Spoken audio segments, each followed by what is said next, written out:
Hey y'all, welcome back to Scripture with Shila. Tonight we are reading and doing a Bible study on Genesis 9. I'm going to preface by letting you know I did not get to listen ahead of time, so if I pronounce something wrong, grace. Let's go.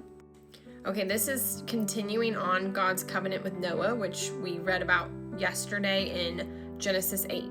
So it's just going to continue on. So now we're Genesis 9. And God blessed Noah and his sons and said to them, "Be fruitful and multiply and fill the earth. The fear of you and the dread of you shall be upon every beast of the earth, and upon every bird of the heavens, upon everything that creeps on the ground, and all the fish of the sea. Into your hand they are delivered. Every moving thing that lives shall be food for you. And as I gave you the green plants, I give you everything. But you shall not eat flesh with its life, that is, its blood. And for your lifeblood I will require a reckoning. From every beast I will require it, and from man, from his fellow man, I will require a reckoning for the life of man. Whoever sheds the blood of man, by man shall his blood be shed. For God made man in his own image. And you, be fruitful and multiply, increase greatly on the earth, and multiply in it." Then God said to Noah and to his sons with him, "Behold, I establish my covenant with you and your offspring after you, and with every living creature that is with you, the birds, the livestock, and every beast of the earth with you, as many as come out of the ark, it is for every beast of the earth.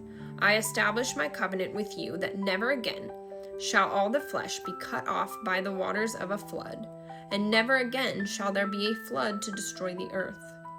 And God said, "This is the sign of the covenant that I make between me and you, and every living creature that is with you.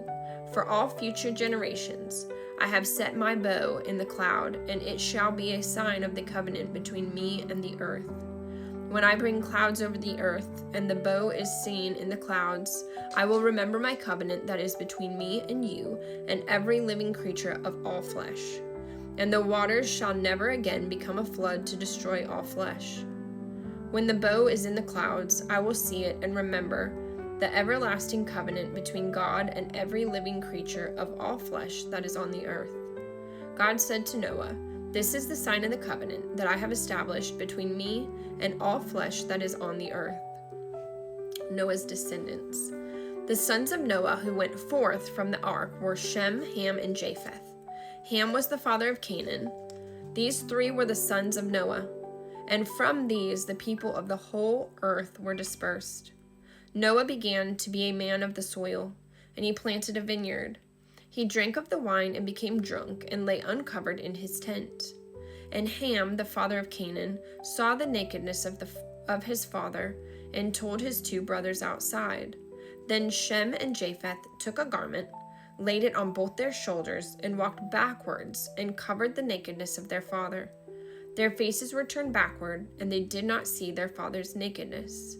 When Noah awoke from his wine and knew what his youngest son had done to him, he said, "Cursed be Canaan. A servant of servants shall he be to his brothers." He also said, "Blessed be the Lord, the God of Shem, and let Canaan be his servant. May God enlarge Japheth, and let him dwell in the tents of Shem, and let Canaan be his servant." After the flood, Noah lived 350 years.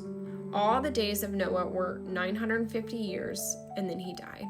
All right, let's start studying because that one's got a lot.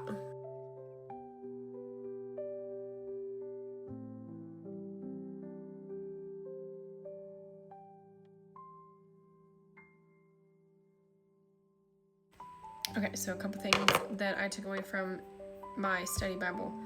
I couldn't write all this out, so one of the things was up until this time, humans were eating plants, right? And so it mentions here the earlier positive instruction that humans should exercise authority over the other living creatures was back in Genesis 1, and now it's replaced by a negative comment that those creatures will fear and dread humans, because God now permits the taking of animal life for food, in contrast to where man and animals are given every green plant for food.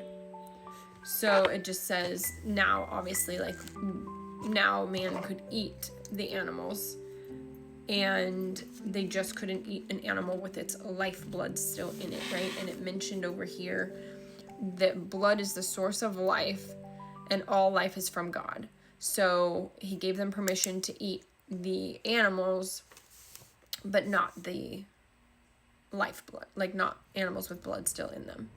And then it talks about any animal or person who takes the life of a human, that takes their life, will be accountable to God. So I think the way it put it was that human life is valued so high because God created humans in his image. And so that's kind of his way of, I guess, protecting and holding people accountable, right? It's also the first covenant, I guess, we see in Genesis. And a covenant is something that like binds two or three people, like a certain amount of parties together in relationship, and there's consequences to either keeping that covenant or breaking that covenant, right? And so God mentions the bow, so the rainbow, in the sky to be a reminder of this covenant. But something they noted is it doesn't mean that rainbows did not exist yet. He was just saying, when you see my bow now, like from now going forward, when you see my bow in the sky, let that be a reminder of the covenant between me and you, right? And then I read a little bit on the situation with Noah getting drunk and his nakedness and his sons. And the only thing it really said that stood out was just that in that moment, God was disapproving of Noah's drunkenness, but Ham's actions were humiliating and dishonoring to his dad, especially when he brought his brothers in too. It wasn't like he just saw them and was like, oh, like, sorry, you know. Instead, he's like, you guys gotta come see this, you know, and kind of just made a mockery out of his dad. And it did mention also that because of that,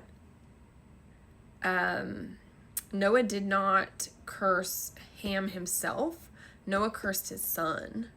And when I think about that as a parent, it's like, I'd rather you be mad at me or do something to me, but you go after my kid, and that just hurts, right? That hits deeper. So anyways, let me know what y'all got from it. Have a blessed one.